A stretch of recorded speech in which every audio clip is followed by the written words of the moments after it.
The night shift on Outpost K was always quiet, too quiet.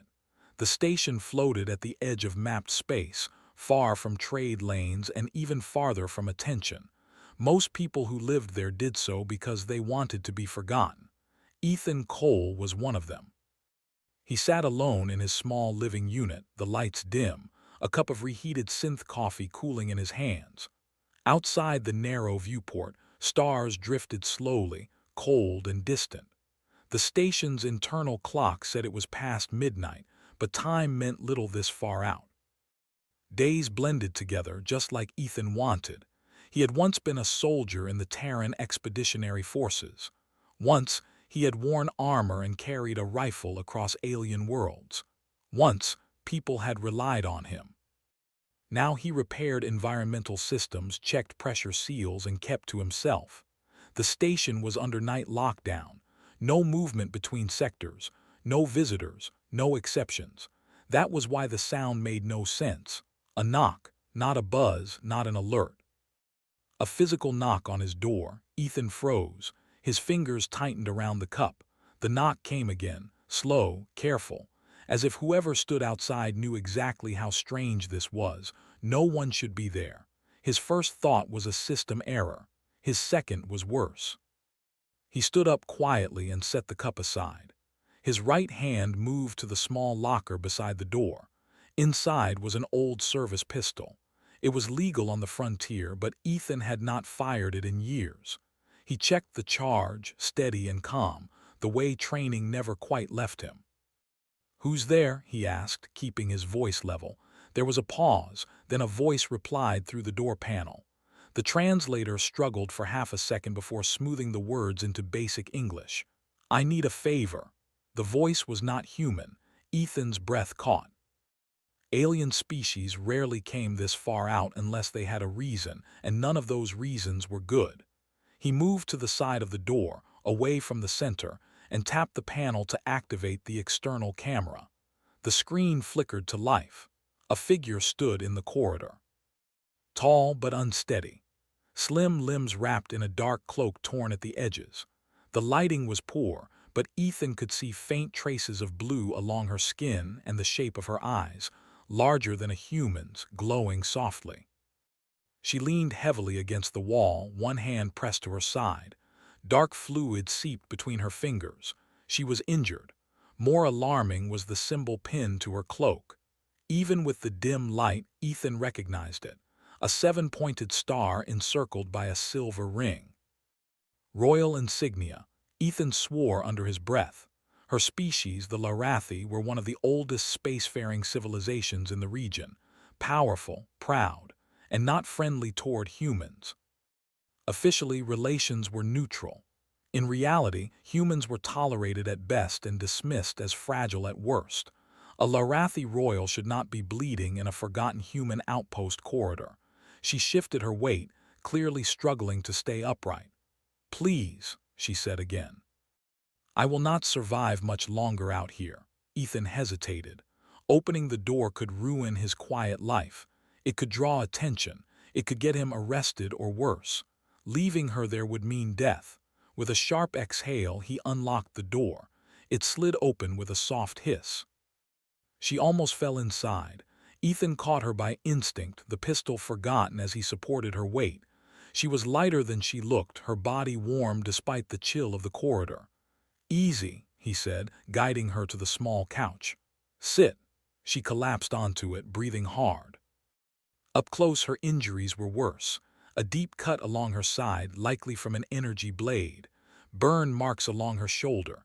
She smelled faintly of ozone and something floral. "Why me?" Ethan asked, already moving to grab a medkit from the wall. Her glowing eyes followed him. "Because you are human, and because you live alone." "That's not an answer. It is enough for now." He knelt beside her and activated the medkit. The scanner beeped as it struggled to adapt to non-human biology, but basic functions still worked. The wound was serious but not immediately fatal. "You shouldn't be here," Ethan said. "This station is monitored." She gave a weak, humorless smile. "So is every other place." He applied a sealing gel, careful and precise. She flinched but did not cry out. "Who are you?" he asked. She was silent for a long moment. Then, "I am Lyrasale of House Valeth." Ethan's hand stopped. House Valeth was not just royal. It was one of the ruling bloodlines of the Lorathi Empire. "You're telling me you're royalty," he said slowly, "and you just knocked on a random human's door in the middle of the night." "Yes, that's insane. Desperation often is." He finished sealing the wound and wrapped it in a pressure bandage. "If they're looking for you, they'll find you. This station can't hide you." "They will find me," she agreed. "That is why I must leave soon." "Then why come here at all?" She met his gaze directly. "Because you will help me." Ethan laughed once, sharp and disbelieving. "You don't know anything about me." "I know enough," she said. "You fought in the Helios conflicts. You were discharged after refusing an order to abandon civilians. You requested frontier placement. You have no close ties." His blood ran cold. "That information isn't public." "No," she said softly, "but it exists." He stood up, suddenly very aware of how small the room felt. "You hacked my file." "No, others did. I merely learned from it." "Why?" "Because humans are different," she said. "And you, Ethan Cole, are particularly so." He turned away, jaw tight. "You don't get to say that like it's a compliment." She watched him carefully. "My people believe humans are weak, short-lived, too emotional to matter. And you disagree." "I believe they are afraid," she said. "Afraid of what humans become when pushed." Ethan did not respond. An alarm chirped softly from the wall console, a passive sensor ping, unregistered ship activity at the edge of the system. Ethan felt a familiar tension settle into his muscles. "They're here already," he said. Lyrasale closed her eyes briefly. "Then I was right to come." He stared at her. "You're bringing a Lorathi hunt to my doorstep." "I am asking for a favor," she said again. "Only a favor." "What kind of favor brings an empire down on someone's head?" "One that decides the future," she replied. The station lights flickered as power rerouted. Ethan moved to the console, pulling up external feeds. Multiple signatures now. Lorathi patrol vessels running dark. "They violated border protocols," he muttered. "That alone could start something." "They do not care about your laws," she said, "only about silencing me." He glanced back at her. "What did you do?" "I refused," she said simply. "Refused what?" She took a breath. "A lie, one that has lasted centuries." Before he could press her further, the station-wide alert sounded. Low and urgent. "Incoming boarding request." Ethan's heart pounded. If the Lorathi boarded the station, they would find her. And him. He made a decision he had not planned to make. "Can you walk?" he asked.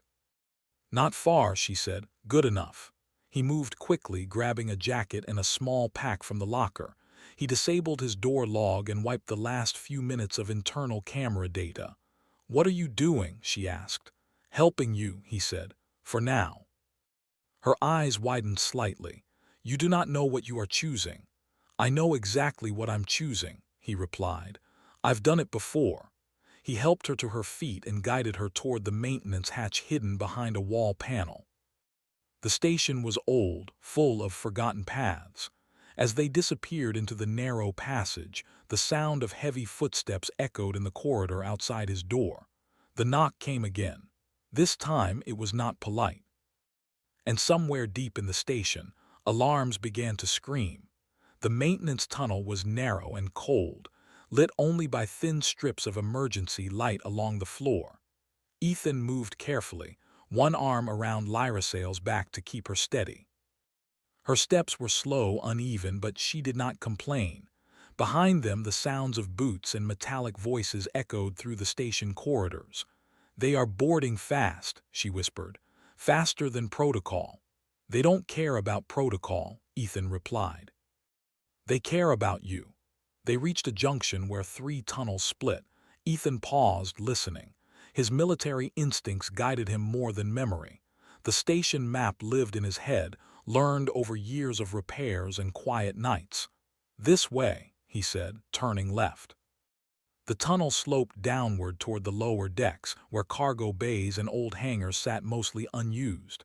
As they moved, the station shook slightly. A deep vibration passed through the metal walls.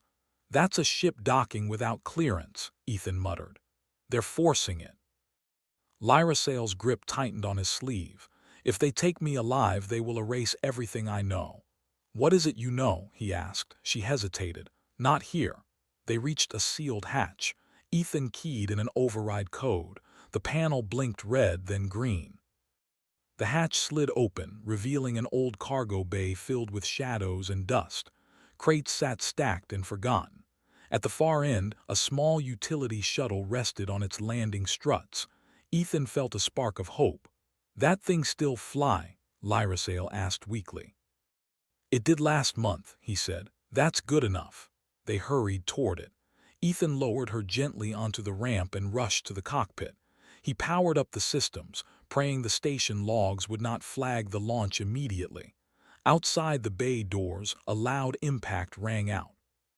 The metal dented inward. "They are close," Lyrasail said. "I know." The engines hummed to life.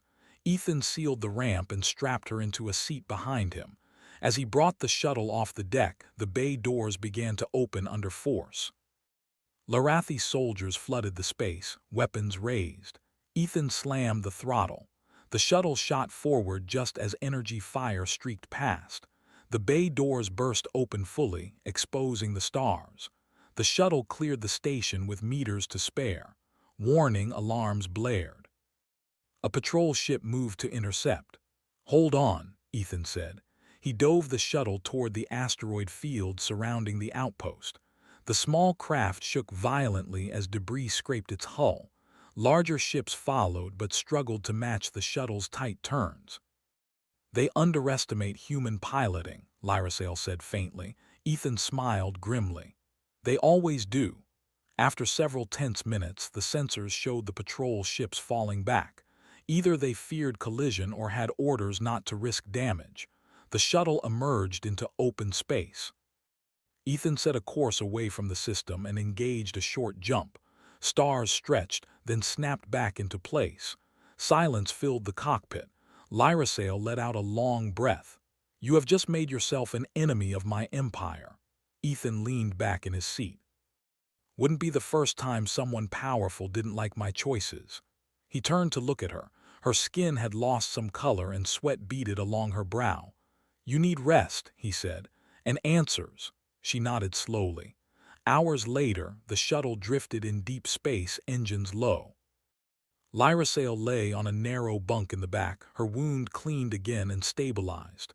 Ethan sat across from her, a ration bar untouched in his hand. "Talk," he said. "You owe me that much." She studied him as if weighing something heavy. Then she spoke. "My people teach that humans are insignificant," she said. "Short lives, weak bodies, little patience."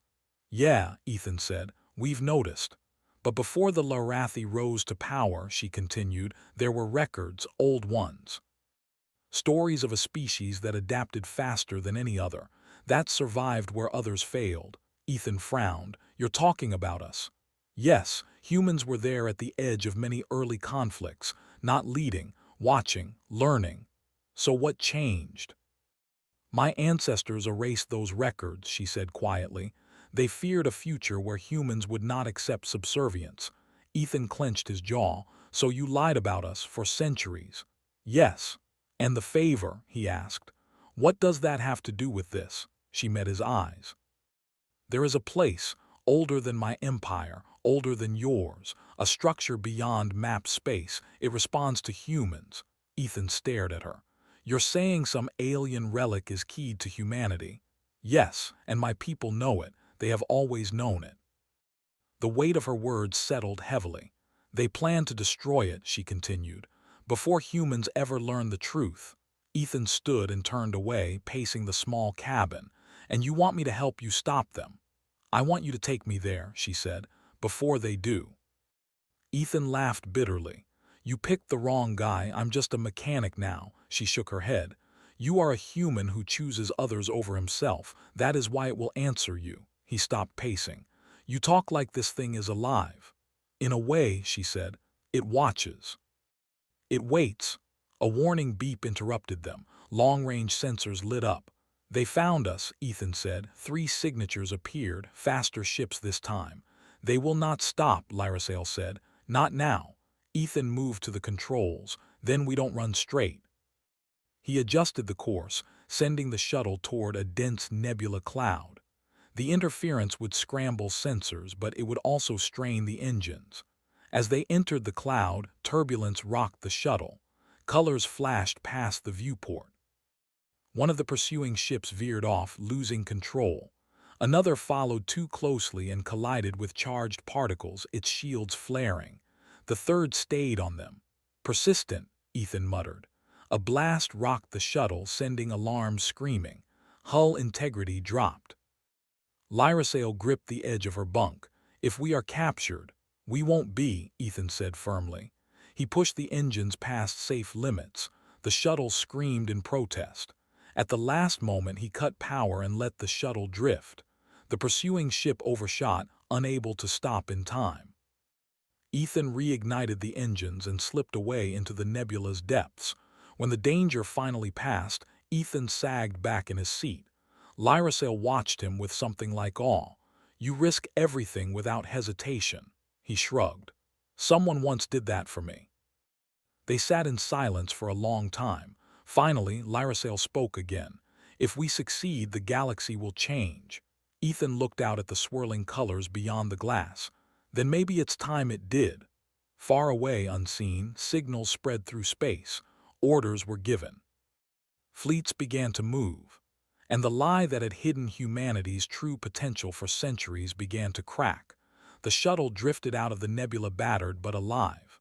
Its hull was scarred, engines overheated, and several systems blinked warnings, but it still moved forward. Ahead of them, space looked different. The stars seemed dimmer, stretched thin, as if something far away was pulling at reality itself. Lyrosale watched the readings with quiet tension. "We are close now," she said. "Beyond this point, most navigation systems fail." Ethan adjusted the controls by hand. "Then it's a good thing humans don't trust machines too much." She gave a faint smile. "That trait alone has saved you many times." The shuttle passed an invisible boundary. The stars vanished. In their place was darkness, deep and smooth like a calm ocean at night. At the center of it floated something massive. The structure. It was enormous, larger than any station Ethan had ever seen. It did not look like a weapon or a fortress. It was shaped in slow curves, layered rings turning silently around a glowing core. Light pulsed across its surface like a heartbeat. Ethan felt it before he understood it, a pressure in his chest. Not pain, recognition. Lyrosale whispered, "It has been waiting." As if responding, the structure shifted. A path of light extended outward, stopping just short of the shuttle. Ethan swallowed. "That's new, I'm guessing." "Yes," she said softly. "It has never done that for my people." He guided the shuttle forward. As soon as they crossed into the light, the engines powered down on their own. The shuttle was pulled gently toward one of the rings and settled into a docking cradle that formed from the surface itself. No alarms, no resistance, only silence. Ethan stood slowly. His legs felt heavy, like gravity had changed. "You should stay here," he told Lyrosale. "In case this goes bad." She shook her head. "I came this far, I will see the truth." The hatch opened without a command. Warm light spilled inside. They stepped out together. The surface beneath their feet was smooth and warm, responding slightly to each step. Symbols glowed faintly along the walls, shifting and rearranging themselves. Ethan reached out without thinking and touched one. The structure reacted instantly. Light flared. The symbols aligned into patterns that the translator in his suit suddenly understood, not as words but as meaning. "Welcome," Lyrosale gasped. "It speaks to you." "It's not speaking," Ethan said slowly. "It's listening." The space around them changed. The walls faded, replaced by images. Stars forming, worlds growing, species rising and falling. They saw early humanity, fragile ships, small colonies, humans struggling, adapting, surviving. Then they saw the Larathi, stronger technology, longer lives. fear in their leaders' eyes as they watched humans endure disasters that should have broken them. Lyrasail fell to her knees. "They hid this," she whispered, "all of it." The images shifted again. The structure showed its purpose. It was not a weapon, it was a guardian. Built by a precursor species that had watched the cycle repeat, older powers crushing younger ones out of fear. The structure was designed to intervene, not with destruction, but with balance. It empowered those who chose protection over domination. Ethan felt a pull in his chest, like a question waiting for an answer.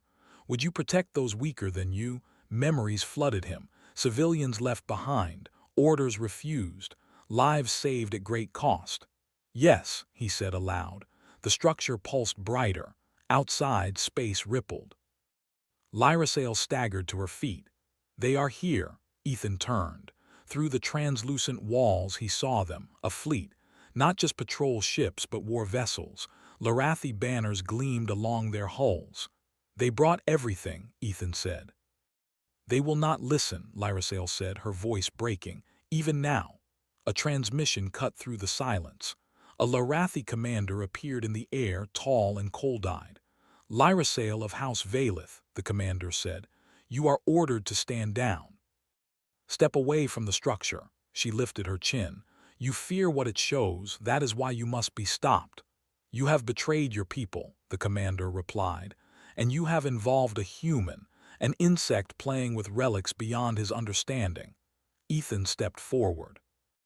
The structure reacted immediately, light wrapping around him like armor. "I understand enough," Ethan said. "You built your power on a lie, and now you're afraid it's ending." The commander laughed. "You think this changes anything? We will destroy the structure." "You can try," Ethan said calmly. The first volley fired. Energy beams slammed toward the structure. They vanished. Not blocked, not deflected. Simply gone. The fleet hesitated. The structure answered. A wave spread outward, touching each ship. Systems shut down. Weapons powered off. Engines went dark. No explosions, no deaths, just silence. The commander stared in disbelief. "What have you done?" Ethan felt the structures were moving through him, not controlling but amplifying. "I chose not to destroy you," Ethan said. "That's the difference between us." Lyrasail stepped beside him. "This is the truth you tried to bury. Humans were never weak. They were patient." Across the fleet, emergency lights flickered. Crews scrambled, alive but powerless. The structure projected a message not just to the fleet but outward, riding signals across space. The truth, records long erased, proof of humanity's role, proof of the lie. Ethan felt the weight lift as the message spread. The commander's image flickered. "You have doomed us." "No," Lyrasail said. "You doomed yourselves when you chose fear." The transmission cut. Slowly the structure's light dimmed. The walls returned. The images faded. Ethan staggered, suddenly exhausted. Lyrasail caught him this time. "You did it," she said softly.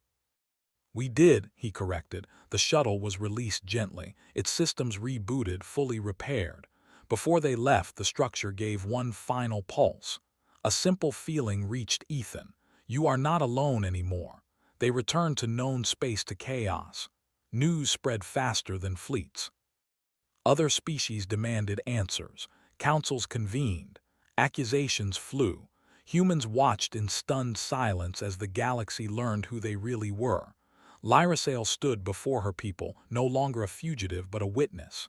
She spoke without anger, only truth. Some listened. Some resisted. Change was slow but unstoppable. Ethan returned to Outpost K 17 months later. The station was no longer forgotten. Ships passed nearby now, keeping respectful distance.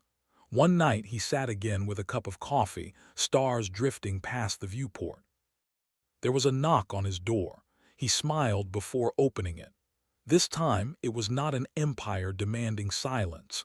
It was the galaxy asking, at last, for humanity's guidance.